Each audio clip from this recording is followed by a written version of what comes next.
I believe that.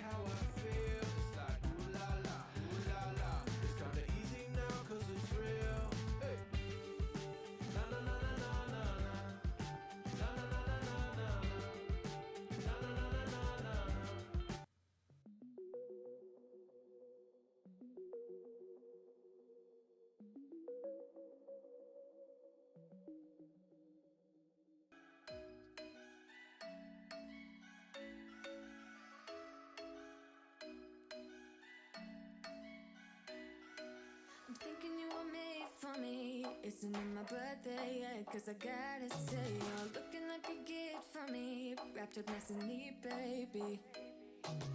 Get in my way now, don't be shy. We'll be here dancing day and night. Get in my groove now, don't be shy. Cause I got this list of my favorite things. You could be the part where it all begins. You could be the first and the second and the third, then the rest of it. You could be one of the things I love. Sunday morning breakfast with my bedroom door locked. They're like everything that has a cherry on top. Get on my list of the things I love, love, love. You could be the one I trust. For the second chances, they are nothing for us. I like it all with the cherry on top. Be one of the things I love. Well, hi everybody. How are you today? Oh my goodness. So, out of the blue, I don't know where that came from, but there's a book I'm reading today that has blue in the title, and but that idea, I mean, I was trying to figure out what to put in that opening video, and I was going back through my files, and I found all these photographs of mine that I had put quotes on, and I was like, ah. And so I pulled out the ones that were blue, had blue in them, and yeah, it just worked. Yeah, I thought it's you guys. It's you guys. It's the bucket filling brigade. Yep. Oh, hang on. Things are falling. Oh, stop. My rulers have decided to revolt. They are playing too. Not yes. Let's see who is in the house and what's going on. So, Linda's here. Talked about something about Lupe posting a video, I think, that made you cry. Tamra's here. Hi, Tamra. Linda, Tamra. And then I see Fatima. Welcome, welcome, welcome. And Madonna. And there, I'm pulling it. Let's see. She does amazing art. Love watching her little boy go through the museum with his Pokemon toys. Oh, I'll have to go back and see. And there is that. I'm glad you liked the opening. It was fun to do. Oh, that is really hard. Yeah, my niece is dealing with that with her mother-in-law and her husband, my nephew-in-law. It's just really, really hard. And they moved his mom up here. She moved up here from California purposely to be the babysitter in the family and to be with Ava, her only grandchild. And boom, yeah, and she's younger than me. And oh my gosh, I'm sorry, Tamara. It is a difficult thing, very difficult thing, and anything we can do to be there for you, we will, okay? Just let you know that we're here for you. Try to fill your bucket whenever we can. Oh my goodness. So today is all stories. I hope the sound, let me see. Oh, microphone's doing weird stuff again. There, microphone should be better now. It's on, oh, keeps flipping to a weird thing. So hopefully the sound is high enough for you. I'm working on it. I recorded a little bit before to do a test, and it seemed to be coming along and sounding all right. So hopefully we've got this. So the thing was, I have been doing some tech stuff. Linda watched yesterday me trying to get this raid thing up and going. Oh my gosh, it is. Yeah, it's been a nightmare on that. But besides that, I was looking into and getting rid of some stuff on my computer and have all my overlays and everything in a file, and they're there. But there's this other back secret one that had like 35 gigabytes of the same stuff. Apparently, it didn't like it when I deleted them out of that extra file, because then they didn't show up on my overlay for my scenes, so I had to go back. So scenes may change. I kind of simplified things a little bit for myself to make it like, oh, well, they weren't there. We'll just see what we can pull in. So, again, hey, Lupe is here. Nice to have you here, my friend. Yay. Okay, so today's stories. Let me see if I can find back to this one here. Oh, so the first author, illustrator, is a woman named Jillian Tamaki. Let me pull this up so I can read it to you. I had it, but then I did. I was a day late in World Giraffe Day, and I had to do a post, and then I lost this, and so oh well. There. So Jillian Tamaki is a Canadian-American illustrator and comic artist, known for her work in the New York Times and the New Yorker, in addition to the graphic novels Boundless and as well as Skim, and This One Summer, written by her cousin Mario Tamaki. She was born in Ottawa. She grew up in Calgary. She went on to study visual communication and design at Art and Design in 2003. And she's been later taught illustration at the New York City School of Visual Arts. She is a Caldecott Honor winner. And this first book that I'm going to read of hers is just... It's what kind of inspired the title for today, out of the blue. The title of this book is called They Say Blue. And it's just, you guys as artists, this is all about inspiration for you guys, what she does. It's just really, really beautiful. Let me get back to the beginning. Caldecott Honor winner Jillian Tamaki, 2018 Golden Globe Horn Book Picture Book Award winner. They Say Blue. And let me get to here. Yes, and there I am. They Say Blue. There. And look at the cover. Complementary color to blue. Woo. Yes. They say blue. They say blue is the color of the sky, which is true today. They say the sea is blue too. It certainly looks like it from here. But when I hold the water in my hands, it's as clear as glass. I toss it up in the air to make diamonds.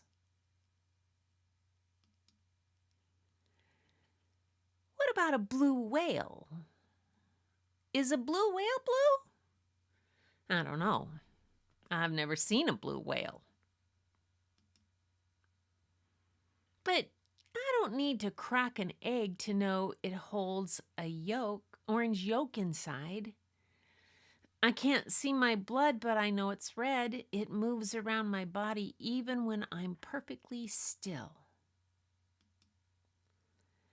And when we play, I feel it race faster to keep up. A field of grass looks like golden ocean. If I built a boat that was light enough, maybe I could sail upon it. Ah, gray clouds, a storm is coming. I could never build a boat light enough to sail on a golden ocean. It's just plain old yellow grass anyway.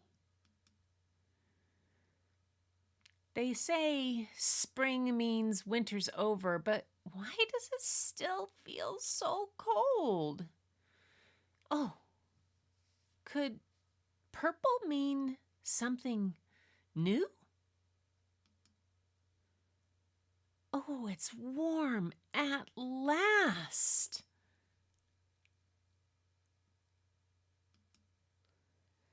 I stretch to the sky with my fingers open wide. I sprouted! Standing tall, I angle my green leaves to feel the sun. I think I'll stay quiet and listen to the sounds of the summer.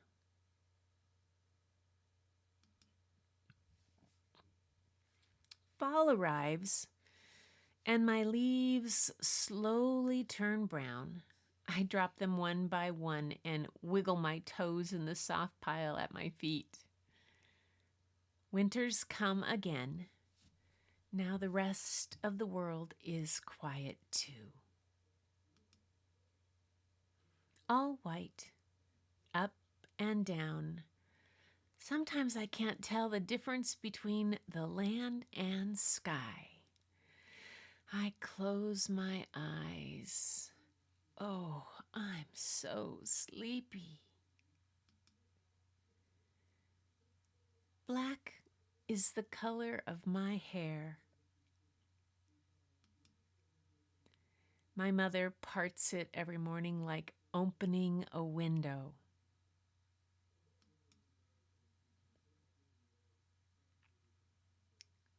What's that say? I can't read that. Tonight, it's all jumbled together. Let's see if I go back, if it opens that up again. Nope. We wonder what they are thinking when they look at us, what they see. Their dark eyes won't tell. They just pull their big bodies into the air. Tiny ink blots on a sea of sky.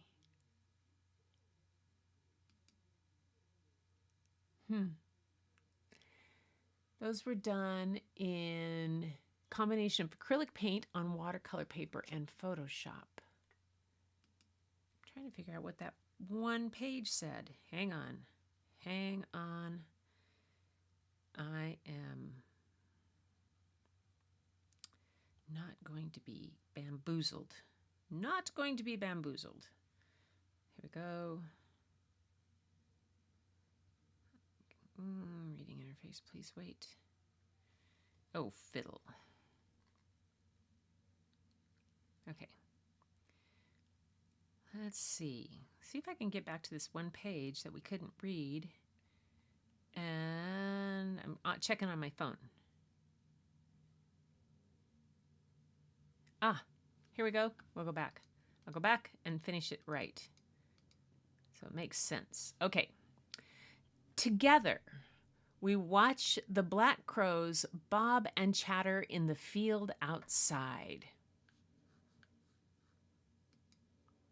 We wonder what they are thinking when they look at us, what they see. Their dark eyes won't tell. They just pull their big bodies into the air. Tiny ink blots on a sea of sky. I woke up to the crows this morning. Outside, we had these big pigeons. Big pigeons. Big ring-necked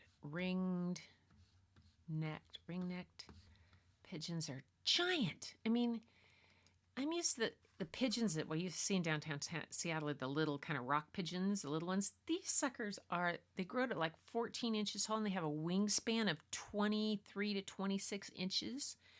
Giant pigeons. They're pretty. Usually pigeons aren't that pretty in my mind, but so the crows and the pigeons and the red-winged blackbird and the grosbeaks and the towhees were all playing and playing fairly well together until the scrub jay came in, and then he kicked everybody out. But all right.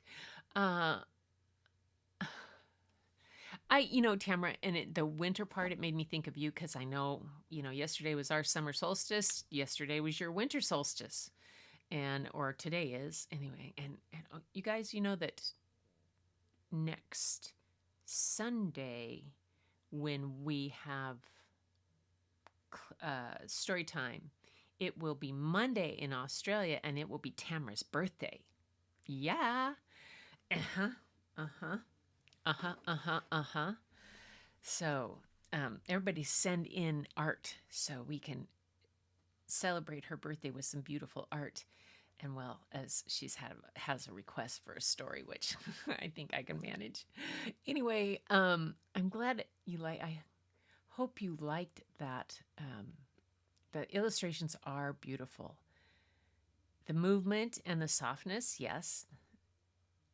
And the visuals of the story are beautiful. I love the way they do this, like the crows, the contrast between that kind of, but has that background to it. And then this last one with the crows in the air there. I love that sky. We get skies like that around here this time of year. It's pretty amazing. Really. Hey, Sonia, hi. Woohoo. Let's see let's see, sound effects. Let's see, DJ Airhorn. There we go. There's Sonia. DJ RV DJ. So it says my DJ Airhorn. That's the sound effect. That must be just for you, Sonia. Well, anyway, okay. So that was the first story by Tamara, Jillian Tamika. The next one, I have another short one by her, and then I'm going to read some more of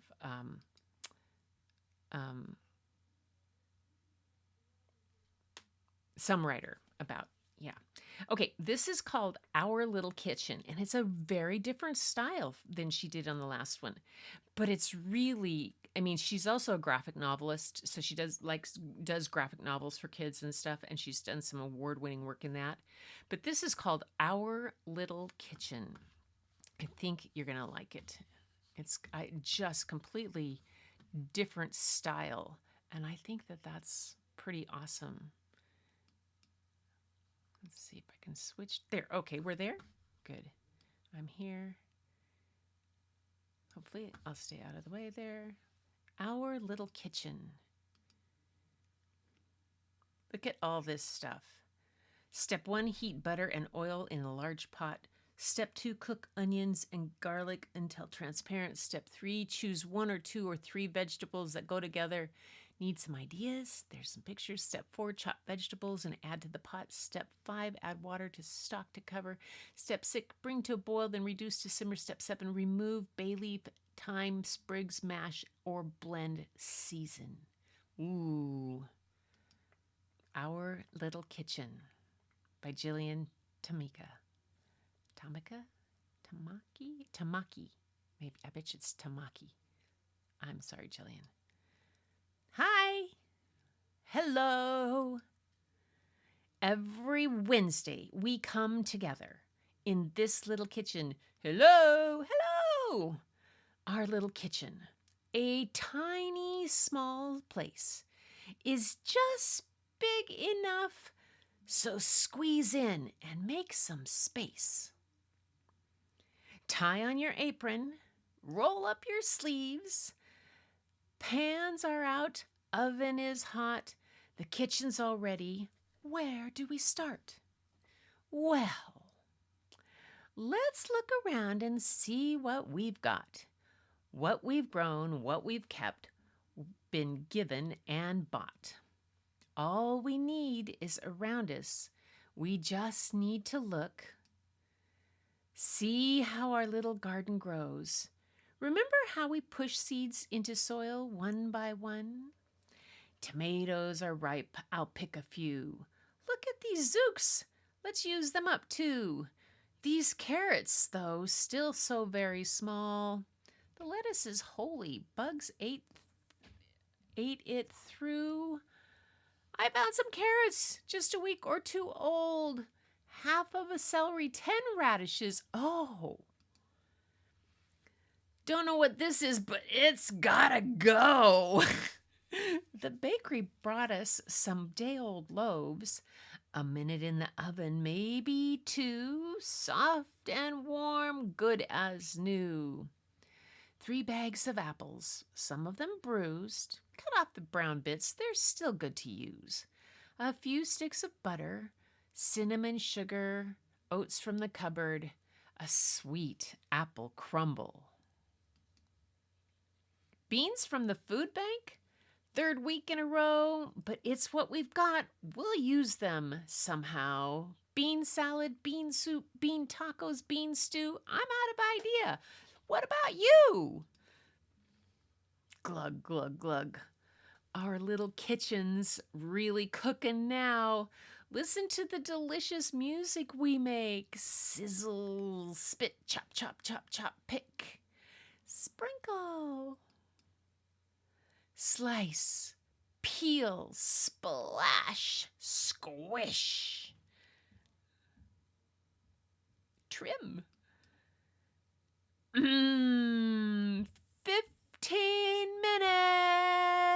minutes. Here come the early birds. Grab your favorite seat. How is life treating you? How was your week? Good to see you. New haircut? Nice weathers. All right. Fork, knife, and spoon. Now roll it up tight. 10 more minutes. And still so much to do.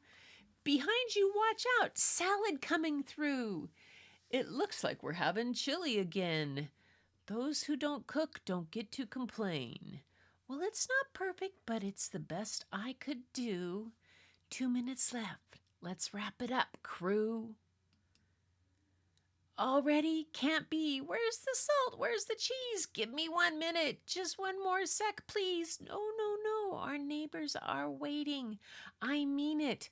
Let's go. Ah.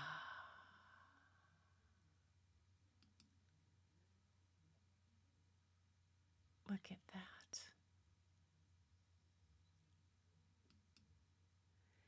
The best sound in the world is slurp.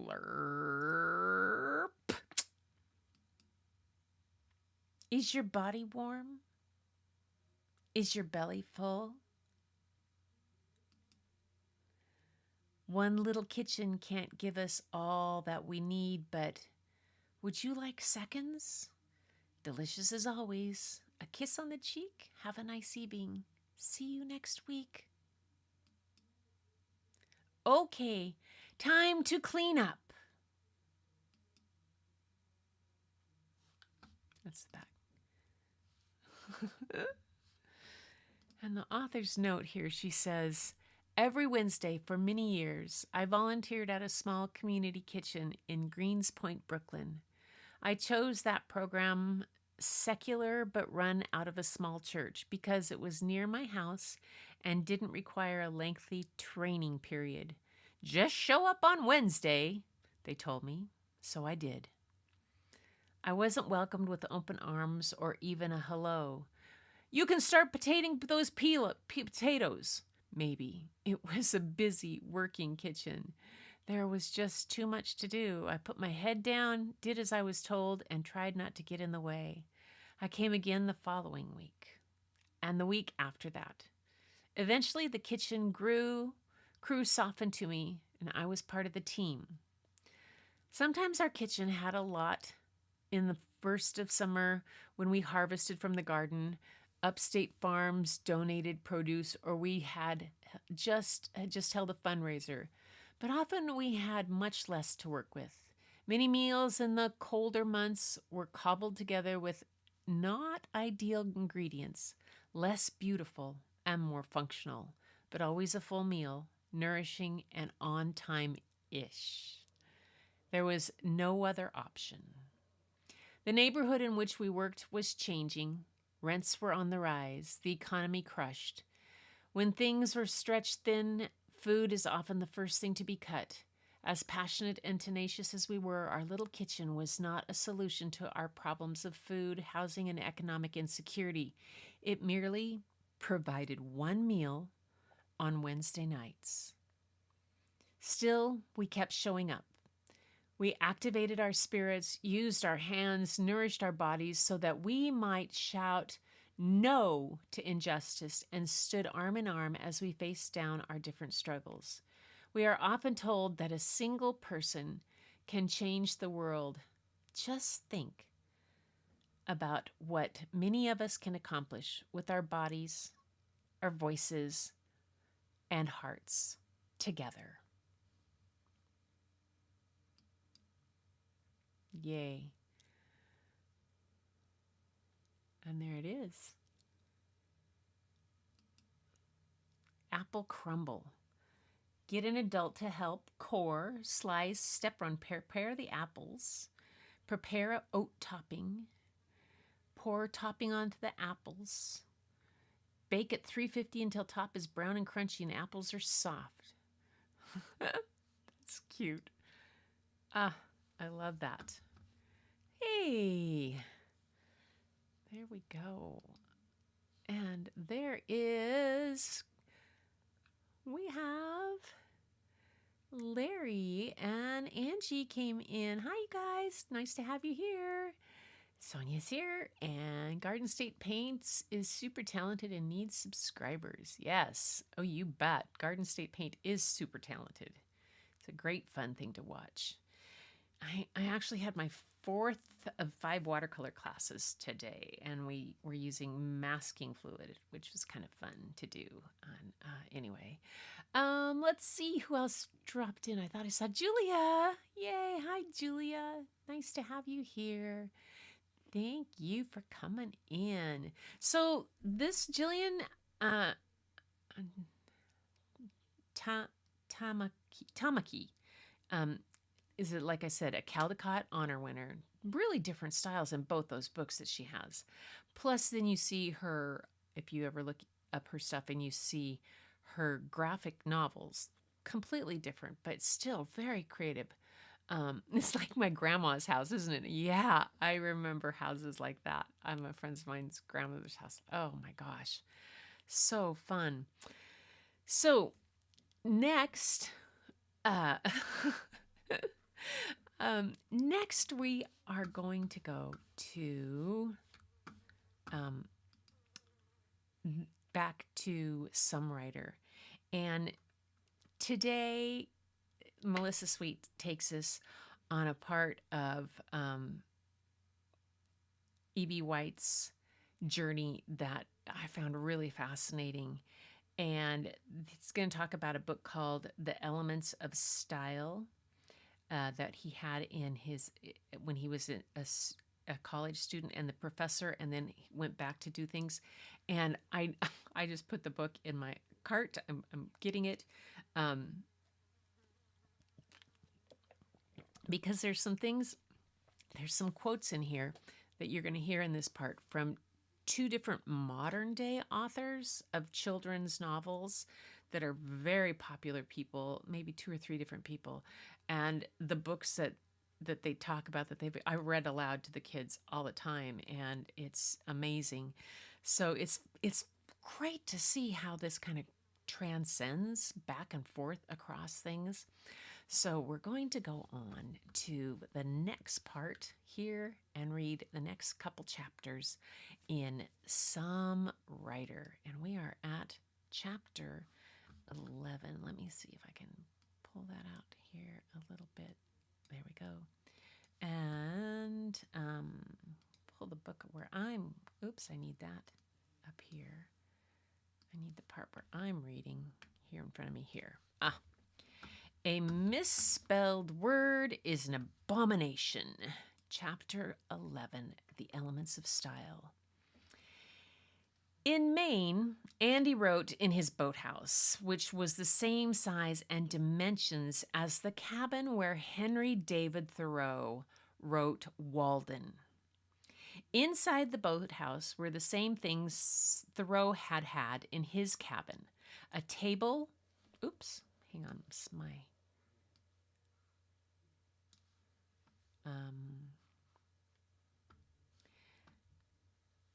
A table, a chair, and a wood stove. Andy wrote, Walden is the only book I own, although there are some others unclaimed on my shelves. Thoreau's cry of simplicity, simplicity, simplicity had for Andy the insistence of a fire alarm and inspired not only his writing, but how he lived his life. One day, a Cornell classmate sent Andy The Elements of Style, a book written by his old English professor, Will Strunk. Andy had forgotten the book, but not his professor. Will Strunk had died a few years earlier. Almost immediately, Andy wrote an essay for The New Yorker describing Strunk and his little book on the fundamentals of English grammar that urged writing students to be clear, brief, bold. An editor at Macmillan, Jack Case, read the essay and wanted to publish a revised Elements of Style by Strunk and White with Andy's essay as an introduction. Andy agreed, concluding the book with An Approach to Style, which was advice based on what he had learned as a writer.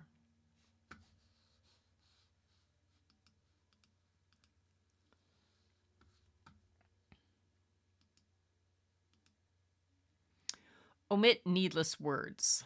Vigorous writing is concise. A sentence should contain no unnecessary words. A paragraph, no unnecessary sentences, for the same reason that a drawing should have no unnecessary lines, and a machine no unnecessary parts.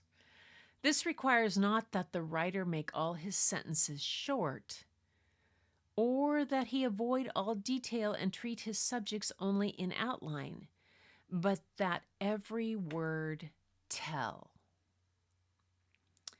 There you have a short, valuable essay on the nature and beauty of brevity, 63 words that could change the world.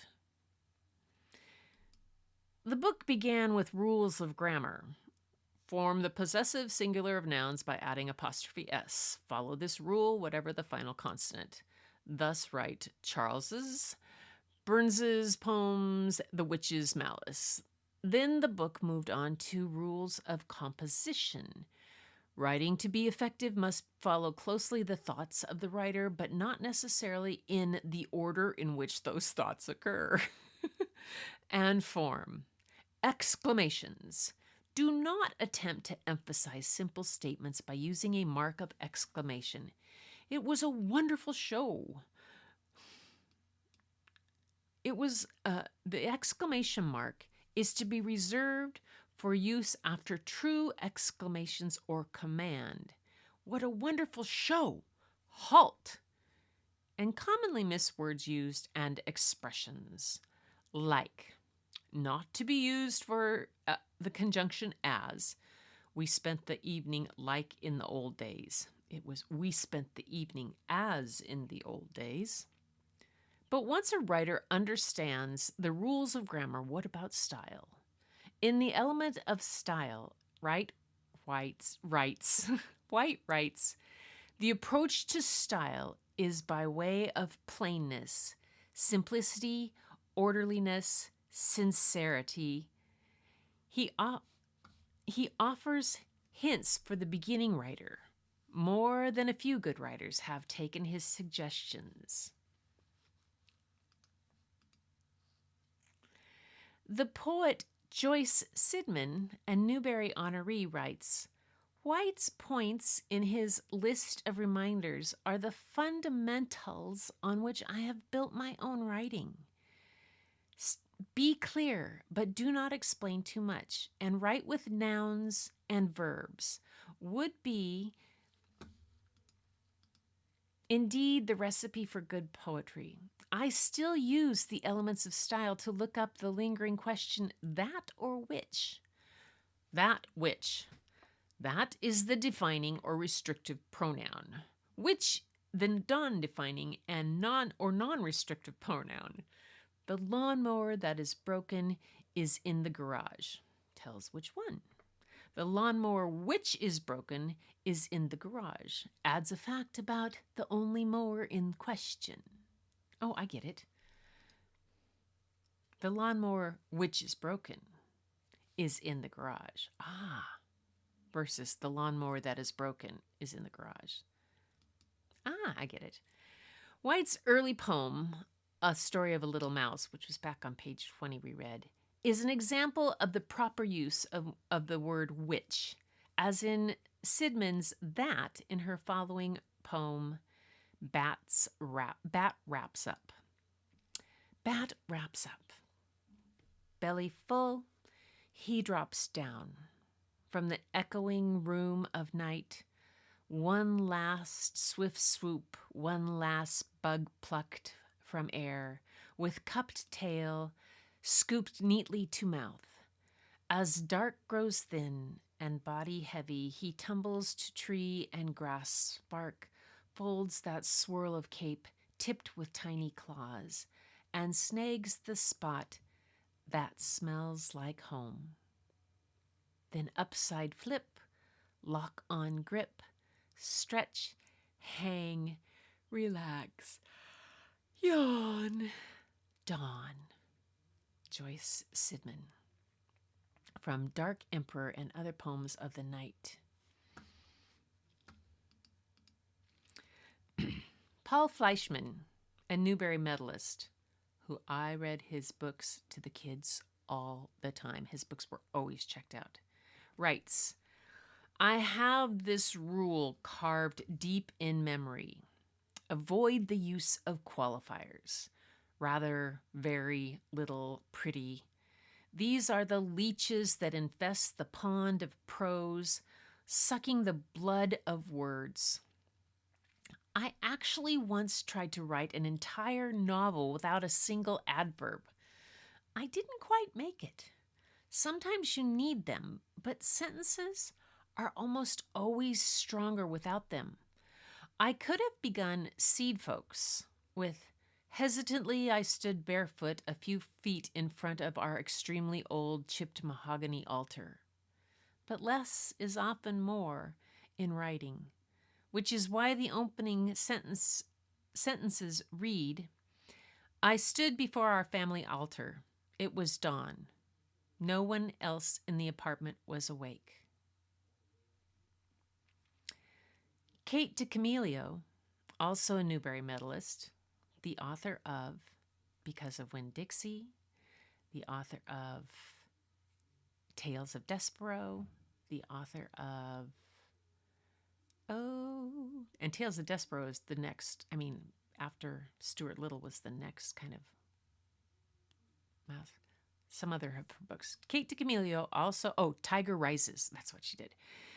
Also a Newbery medalist, writes, though I have the elements of style within 2 steps of my desk and refer to it frequently, what I keep going back to in a ritualistic way are White's essays and Charlotte's Web, of course. The thing about White that comforts and fascinates me and challenges me is how he manages to make his words matter more. It is as if he is able to make one word do the work of 10.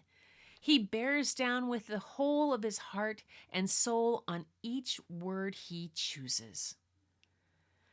For those trying to find the right words and to edit their own work, E.B. White suggested that revising is part of writing, and that if writing needs stirring up, scissors should be brought into play.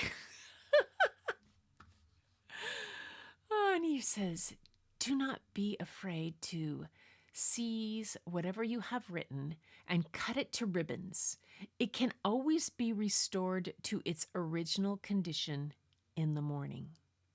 Remember, it is no sign of weakness or defeat that your manuscript ends up in need of major surgery. This is a common occurrence in all writing and among the best writers. Wow.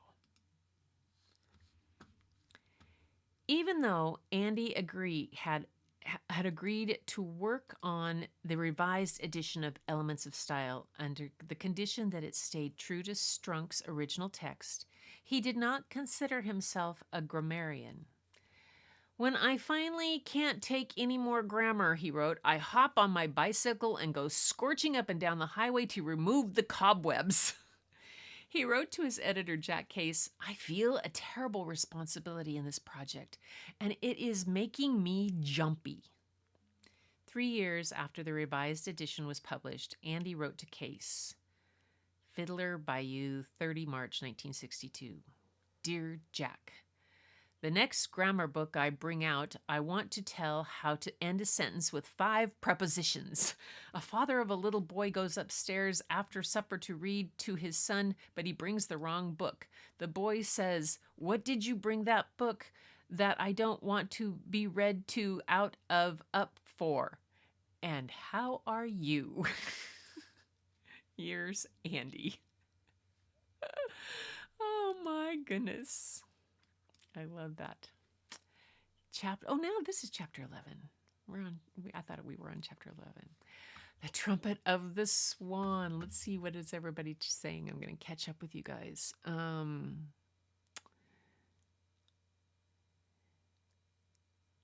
right. Catching up. Good. So, the Trumpet of the Swan. In almost everyone's life, there is one event that changes the whole course of his existence. By the fall of 1968, Catherine was in poor health. Medical bills began piling up. Andy needed money. Even though Charlotte's Web had sold very well when Andy signed the contract, he'd agreed to take only a portion of the sales each year. The rest of his earnings were being held by the publisher, probably in a sock somewhere, he said. He decided to write another children's book. An article in the New York Times about trumpeter swans gave Andy an idea for a story about a trumpeter swan born without a voice. Andy named the character Louis after the trumpeter Louis. He named him Louis after the jazz trumpeter Louis Armstrong.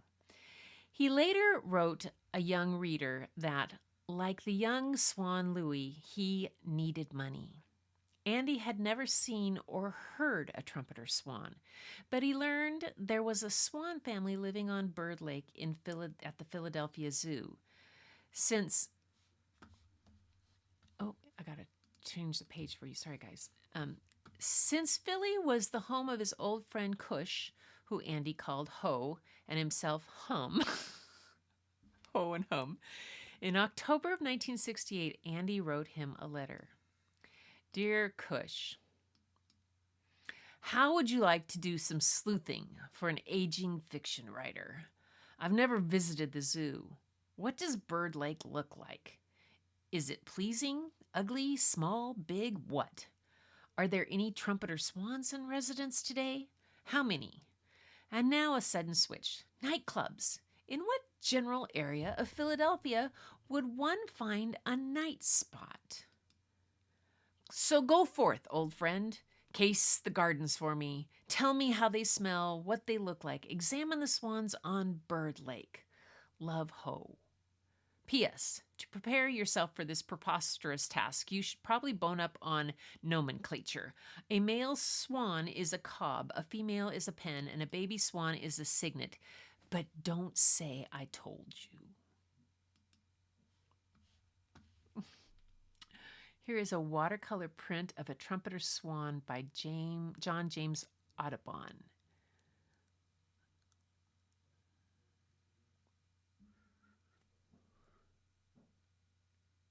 And these must be sounds that they make from the Audubon book talking about the sounds they make. Yes. Before long, Cush sent Andy the results of his research and some photographs. Andy wrote back to Cush, "The snapshots from Bird Lake are an inspiration to me, and I am encouraged to go on."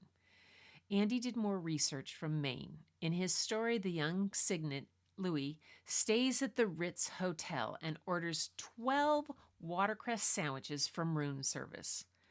What would that have cost? Andy called a friend who worked near the Ritz to find out.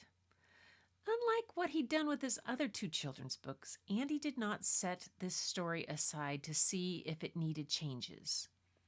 November 17th, 1969. Dear Ursula, this morning I sent off the manuscript to you by registered mail. It is called The Trumpet of the Swan, and it is about a cygnet that has a speech defect, along with other problems, including a money problem. If you think the book is promising, let me know, and if you think it's lousy, I would like to know that too. The trumpeter swan, largest of the American waterfowl, was once almost extinct, but it has made a comeback. This book is about a young trumpeter. Yours, Andy. Ursula did like the story, and both she and Andy hoped Garth Williams would illustrate it, but Garth was living in Mexico and was too far away to create the art this time. Everyone was disappointed. When Andy heard the news, he wrote to Garth Williams, "I am very sad tonight. I am not entirely happy with the text of the book. I am old and wordy, and the book seems to show it." Eventually, they chose the artist, Edward Francino. Meanwhile, Andy had an idea for a book cover. Not being an artist himself, he asked his neighbor, Dorothy B. Hayes, to do a watercolor sketch of a trumpeter swan pulling on a boy's shoelace. Andy gave her sketch to Francino, who repainted the concept for the cover. When Andy's new book was released in 1970, everyone was eager to read it. And this is a portion of the watercolor sketch for The Trumpeter of the Swan by Andy's friend and neighbor. Wow.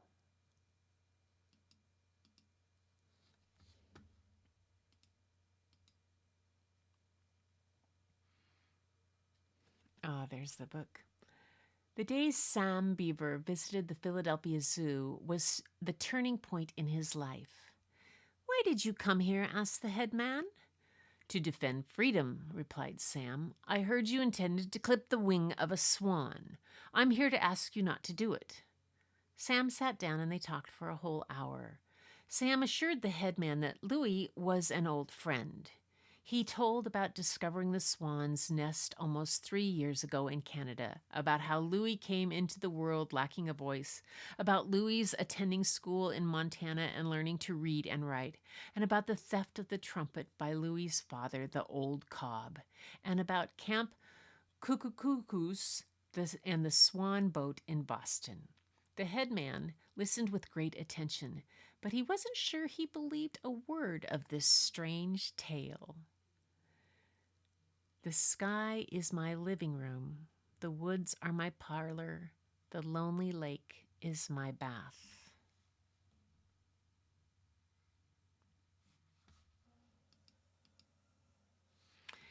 The reviews for Trumpet of the Swan came in strong. When a group of young students wrote to Andy to ask about the violence in the book, he wrote back, "I go by my instinct. I write largely for myself, and I'm content to believe what is good enough for me is good enough for a youngster." Charlotte was a story of friendship, life, death, salvation. Stuart Little was a story of a quest, the quest for beauty. This story, he later wrote, was a love story. Not just the love between Louis and his new wife, Serena, but between fathers and sons, Sam Beaver and his dad, Louis, and the old Cobb. Andy even noted that at one point that the old Cobb spoke to Louis in an unmistakable voice of Andy's own father, Samuel White. Andy wrote, "Father was quite a talker and didn't hesitate to say in 20 words what could be said in 6. Welcome to the pond and the swamp adjacent. Welcome to the world that contains this lonely pond, this splendid marsh, unspoiled and wild. Welcome to sunlight and shadow, wind and weather. Welcome to water. Welcome to danger, which you must guard against the vile fox, the offensive otter, the stinking skunk. Beware of lead pellets that lie on the bottom of all ponds, left there by guns of hunters. Don't eat them, they'll poison you. Be vigilant, be strong, be brave, be graceful, and always follow me. Wow. In his review of Trumpet of the Swan, the author John Updike wrote, "The world of E.B. White's children's books is eminently a reasonable one. When the director of Camp Cuckookus is sprayed by a skunk, he announces that the camp has been given a delicious dash of wild perfume. Similarly, in Stuart Little, when a mouse instead of a baby is born to human parents, they promptly improvise for him a tiny bed out of 4 clothespins and a cigarette box. When in Charlotte's Web the pig squeals, 'I don't want to die,' the spider says, 'I can't stand hysterics.'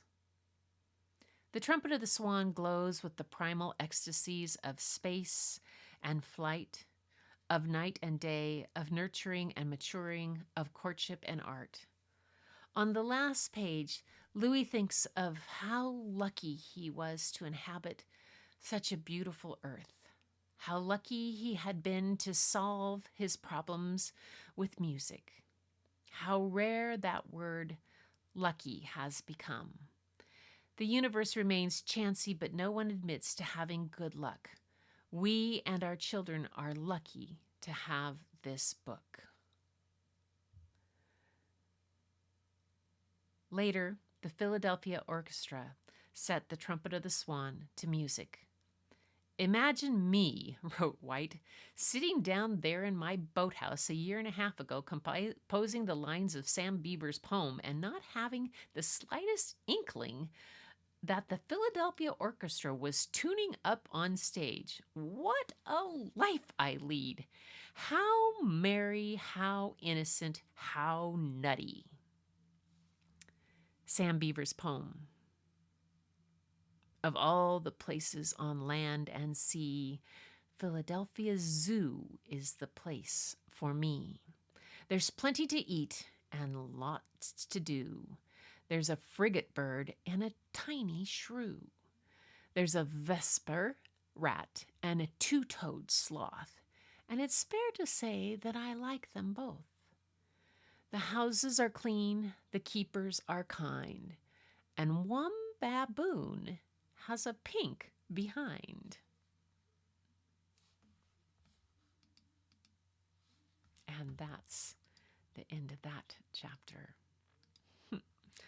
On to chapter 12 on Sunday, where it is, "Old age is a special problem for me because I've never been able to shed the mental image of myself, a lad of about 19.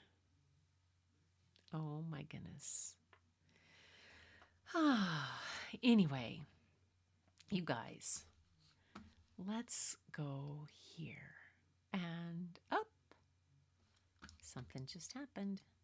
I don't have my camera there. Well, we'll go up to here. This one. There we go. See, I told you I had different kind of crazy things happening on that. So yeah, I hope you enjoyed that. I loved it because having read Paul Fleischman's books and having read Kate DiCamillo's, and then to have John Updike being the reviewer, all these people that I have heard about in my history as a librarian or in my experience as a librarian and as a reader myself, it's just, and their descriptions are just so much fun. And that whole bit about grammar and how it just cracks me up. Oh my gosh. I'm glad that you think it's a treat, Linda, and I'm glad you think it's an excellent book. I do too. I am going to have to write to Melissa Sweet and tell her just how much we're all enjoying this. It is amazing that she has taken this and put it in such a way that makes it so engaging. And I absolutely love just the whole presentation of the pages and how she's done it. And I'm glad I figured out a way that I can read it off of. I'm showing it to you through Libby on that, but I'm reading it off of the Kindle Cloud Reader because they had a different format. Yeah, that's what I'm doing. So anyway, Sunday will be a lot of art. Well, and mainly I have since our Sunday is Tamara's Tuesday, and that's her birthday. She's made a special request, so I'm gonna do that, and then we'll read mainly some of this. We'll go through everybody's art. Then Thursday next week, yes, definitely. The next Sunday on the 2nd, I will be at the St. Paul Rodeo in St. Paul, Oregon with the whole family crowd. Like, yeah. And so we won't have story and art that night, or art to show. So everybody send a bunch of stuff in for this Sunday, and then we'll send it in for next Thursday too. So we'll get it in because I'll do a recording for you for the day I'm gone for during the 4th of July. On the 2nd of July, I'll be gone, but I'll record a story for you guys and put it out. But yeah, we're gonna be at the rodeo, which will be a hoot. I can just see my grandkids, my grandson's just gonna go nuts. Plus, I've got seats very close to one of the shoots, and I'm excited to get photographs. That's my deal. I want to get some good rootin' tootin' rodeo photographs. Anyway, so let's see. That's like the fireflies out in the field right now. Oh, I'm glad you're enjoying it, Madonna. I'm so glad. Yay. Okay, so send in your stuff. Nope, today's Thursday, yes. Whew. Send in your stuff for Sunday. And we will have lots of art and more of some writer. What do our hearts treasure is the title of this next chapter. Oh, spent some times in Florida. I just love this. I have an awesome class. Thank you. Yeah, I did. I had a good watercolor class today, and then next week we're going to do landscapes. Bull riding's your favorite. You rode bulls when you were young, Fatima? Are you serious? Oh man, that's so cool. I went to horse camp. I went to enough rodeos, watched enough rodeos, and then I photographed some of my students that were barrel riders, and went in and photographed them. I was so fascinated by it, and I'm just excited to see it. It'll be fun. It'll be fun to see. So it's one of those things that you don't in different parts of the country where here in the Northwest we have swim teams and stuff in high school and soccer and stuff like that.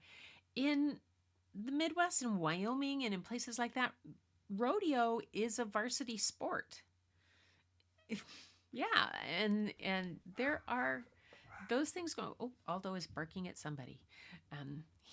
He's had his little Aldo ears up and all kinds of things today. He's been being feisty. But anyway, you guys, I will see you then on Sunday for another episode of Story and Art. You send your stuff in. I'll share my watercolor today. We did with masking. We'll see how I did. And it was kind of fun. And some was good. I'm painting on the back of things. Yeah, all kinds of different stuff. So that's a good time. And send things in, and I will see you on Sunday. And it'll be a great time. But until then, Keep your fingers crossed for me for this tech for getting this raid set up, because I tell you, I had to go get a Moscow Mule after last night. I was on with text. I was on with the customer support. They were very helpful. But, you know, when they have a 3-page quick start guide that has just 3 steps, and then that doesn't really tell you anything and doesn't have a website to go to, and that hit that 3rd step and all it does is take you to a registration page that doesn't have clear direction for this. I had to go in to the system set, almost like the terminal level on my computer, and change security settings for extensions and kernels to allow certain things, and I had to do it repeatedly. But step by step, I'm making it. All right, you guys, I will see you on Sunday, and until next time, thank you so much for filling my bucket, for being here for each other, and for being so amazing. And we'll see you Sunday. And until then, keep looking for the beauty hidden in plain sight. It's all around you, but the first place you'll find it is when you go look in the mirror. And I'll see you Sunday. Oops, wrong one. I told ya. There we go.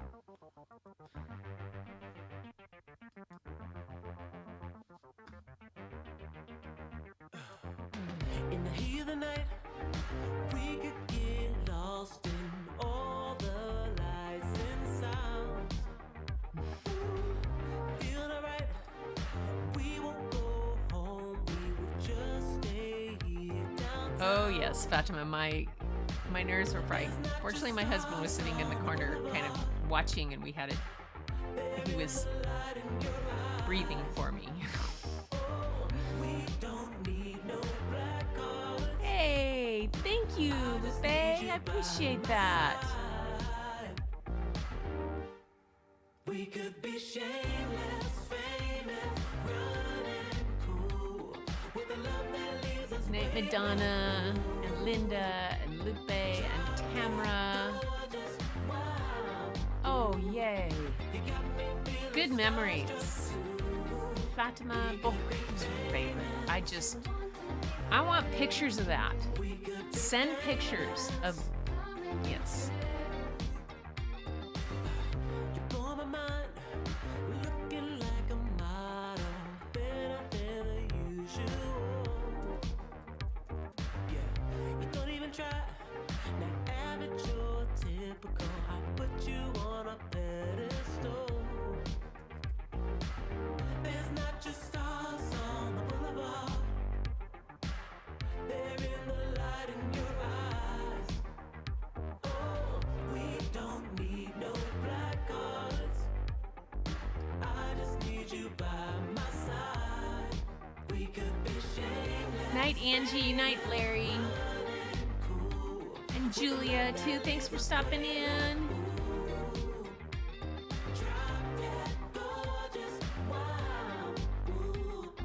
And thanks for hitting that like button on your way out.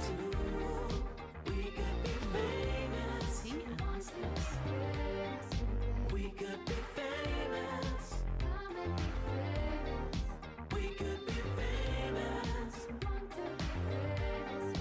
We could be famous.